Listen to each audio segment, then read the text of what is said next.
بسم اللہ والحمد للہ والصلاة والسلام علی رسول اللہ اما بعد فاعوذ باللہ من الشیطان الرجیم بسم اللہ الرحمن الرحیم۔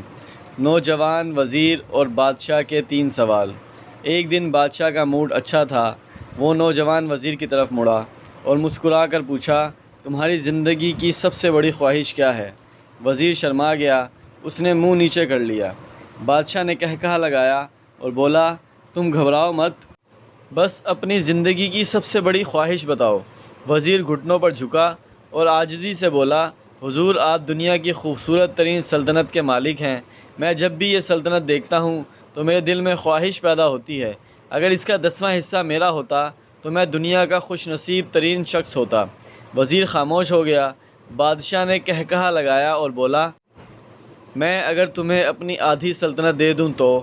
وزیر نے گھبرا کر اوپر دیکھا اور عاجزی سے بولا، بادشاہ سلامت، یہ کیسے ممکن ہے؟ میں اتنا خوش قسمت کیسے ہو سکتا ہوں؟ بادشاہ نے فوراً سیکرٹری کو بلایا اور اسے 2 احکامات لکھنے کا حکم دیا۔ بادشاہ نے پہلے حکم کے ذریعے اپنی آدھی سلطنت نوجوان وزیر کے حوالے کرنے کا فرمان جاری کر دیا اور دوسرے حکم میں بادشاہ نے وزیر کا سر قلم کرنے کا حکم دیا۔ وزیر دونوں احکامات پر حیران رہ گیا۔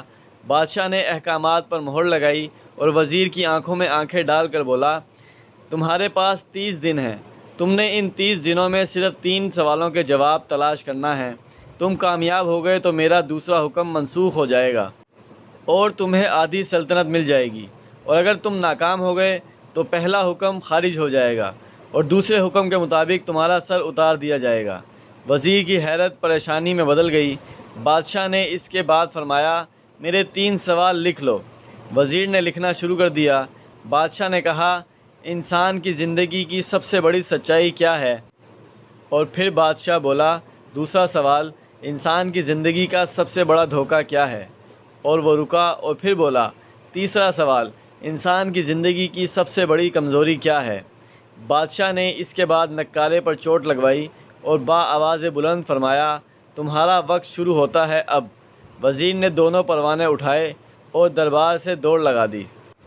اس نے اسی شام ملک بھر کے دانشور، ادیب، مفکر اور ذہین لوگ جمع کیے اور سوال ان کے سامنے رکھ دیے۔ ملک بھر کے دانشور ساری رات بحث کرتے رہے، لیکن وہ پہلے سوال پر ہی کوئی رائے قائم نہ کر سکے۔ وزیر نے دوسرے دن دانشور بڑھا دیے، لیکن نتیجہ وہی نکلا۔ وہ آنے والے دنوں میں لوگ بڑھاتا رہا، مگر اسے کوئی تسلی بخش جواب نہ مل سکا، یہاں تک کہ وہ مایوس ہو کر دارالحکومت سے باہر نکل گیا۔ وہ سوال اٹھا کر پورے ملک میں پھرا، مگر اسے کوئی تسلی بخش جواب نہ مل سکا۔ وہ مارا پھرتا رہا، شہر شہر، گاؤں گاؤں کی خاک چھانتا رہا۔ شاہی لباس پھٹ گیا، پگڑی ڈھیلی ہو کر گردن میں لٹک گئی، جوتے پھٹ گئے اور پاؤں میں چھالے پڑ گئے، یہاں تک کہ شرط کا آخری دن آ گیا۔ اگلے دن اس نے دربار میں پیش ہونا تھا۔ وزیر کو یقین تھا یہ اس کی زندگی کا آخری دن ہے۔ کل اس کی گردن کاٹ دی جائے گی اور جسم شہر کے مرکزی پل پر لٹکا دیا جائے گا۔ وہ مایوسی کے عالم میں دارالحکومت کی کچی آبادی میں پہنچ گیا۔ آبادی کے سرے پر ایک فقیر کی جھونپڑی تھی۔ وہ گرتا پڑتا اس کٹیا تک پہنچ گیا۔ فقیر سوکھی روٹی پانی میں ڈبو کر کھا رہا تھا، ساتھ ہی دودھ کا پیالہ پڑا تھا اور فقیر کا کتا آوازوں کے ساتھ دودھ پی رہا تھا۔ فقیر نے وزیر کی حالت دیکھی، کہا لگایا اور بولا، جناب عالی، آپ صحیح جگہ پہنچے ہیں، آپ کے 3 سوالوں کے جواب میرے پاس ہیں۔ وزیر نے حیرت سے اس کی طرف دیکھا اور پوچھا، آپ نے کیسے اندازہ لگا لیا کہ میں کون ہوں اور میرا مسئلہ کیا ہے؟ فقیر نے سوکھی روٹی کے ٹکڑے چھابے میں رکھے، مسکرایا، اپنا بوریا اٹھایا اور وزیر سے کہا، یہ دیکھیے، آپ کو بات سمجھ آ جائے گی۔ وزیر نے جھک کر دیکھا، بوریے کے نیچے شاہی خلعت بچھی تھی۔ یہ وہ لباس تھا جو بادشاہ اپنے قریب ترین وزراء کو عنایت کرتا تھا۔ فقیر نے کہا، جناب، میں بھی اس سلطنت کا وزیر ہوتا تھا۔ میں نے بھی ایک بار آپ کی طرح بادشاہ سے شرط لگانے کی غلطی کر لی تھی، نتیجہ آپ خود دیکھ لیجئے۔ فقیر نے اس کے بعد سوکھی روٹی کا ٹکڑا اٹھایا اور دوبارہ پانی میں ڈبو کر کھانے لگا۔ وزیر نے دکھی دل سے پوچھا، کیا آپ بھی جواب تلاش نہیں کر سکے تھے؟ فقیر نے کہا لگایا اور جواب دیا، میرا معاملہ آپ سے مختلف تھا، میں نے جواب ڈھونڈ لیے تھے۔ میں نے بادشاہ کو جواب بتائے آدھی سلطنت کا پروانہ پھاڑا، بادشاہ کو سلام کیا اور اس کھٹیا میں آ کر بیٹھ گیا۔ میں اور میرا کتا دونوں مطمئن زندگی گزار رہے ہیں۔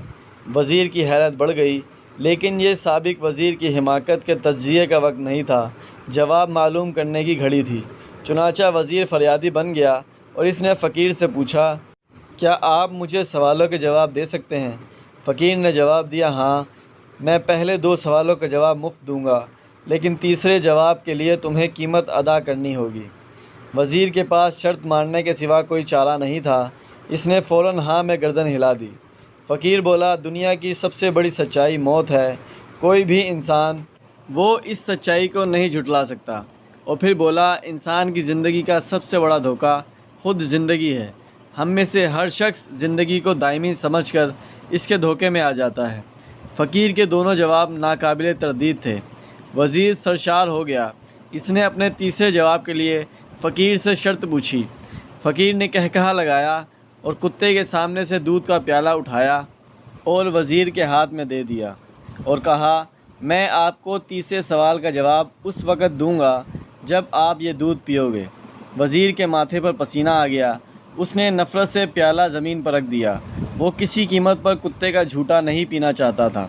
فقیر نے کندھے اچکائے اور کہا، ٹھیک ہے، تمہارے پاس اب 2 راستے ہیں، تم انکار کر دو اور اس کے نتیجے میں شاہی جلاد کل تمہارا سر اتار دے، یا پھر تم یہ دودھ پی جاؤ اور تمہاری جان بھی بچ جائے اور تم آدھی سلطنت کے مالک بھی بن جاؤ۔ فیصلہ تمہارے ہاتھ میں ہے۔ وزیر پریشان ہو گیا اور کافی سوچ بچار کے بعد اس نے پیالہ اٹھایا اور ایک ہی سانس میں دودھ پی گیا۔ فقیر نے کہکہا لگایا اور کہا، یہ ہے تمہارے تیسرے سوال کا جواب کہ انسان کی سب سے بڑی کمزوری غرض ہوتی ہے۔ یہ اسے کتے کا جھوٹا دودھ تک پینے پر مجبور کر دیتی ہے، اور یہ وہ سچ ہے جس نے مجھے سلطنت کا پروانہ پھاڑ کر اس کھٹیا میں بیٹھنے پر مجبور کر دیا تھا۔ میں جان گیا تھا، میں جوں جوں زندگی کے دھوکے میں آؤں گا، میں موت کی سچائی کو فراموش کرتا جاؤں گا، اور میں موت کو جتنا فراموش کرتا رہوں گا، میں اتنا ہی خود غرضی کی دلدل میں دھنستا جاؤں گا، اور مجھے روز اس دلدل میں سانس لینے کے لیے غرض کا غلیظ دودھ پینا پڑے گا۔ لہٰذا میرا مشورہ ہے، زندگی کے ان تینوں حقیقتوں کو جان لو، تمہاری زندگی اچھی گزرے گی۔ وزیر شرمندگی کے ساتھ فقیر کی کھٹیا سے نکلا اور محل کی طرف چل پڑا۔ وہ جوں جوں محل کے قریب پہنچ رہا تھا، اس کے احساس شرمندگی میں اضافہ ہو رہا تھا، اس کے اندر ذلت کا احساس بڑھ رہا تھا۔ وہ اس احساس کے ساتھ محل کے دروازے پر پہنچا۔ اس کے سینے میں خوفناک ٹیس اٹھی۔ وہ گھوڑے سے گرا، لمبی ہچکی لی اور اس کی روح کف سے انصری سے پرواز کر گئی۔ ہمیں کسی دن کسی ٹھنڈی جگہ پر بیٹھ کر زندگی کے ان بنیادی سوالوں پر غور کرنا چاہیے۔ ہمیں یہ سوچنا چاہیے، ہم لوگ کہیں زندگی کے دھوکے میں آ کر غرض کے پیچھے تو نہیں بھاگ رہے، ہم لوگ کہیں موت کو فراموش تو نہیں کر بیٹھے، ہم کہیں اس کہانی کے وزیر تو نہیں بن گئے۔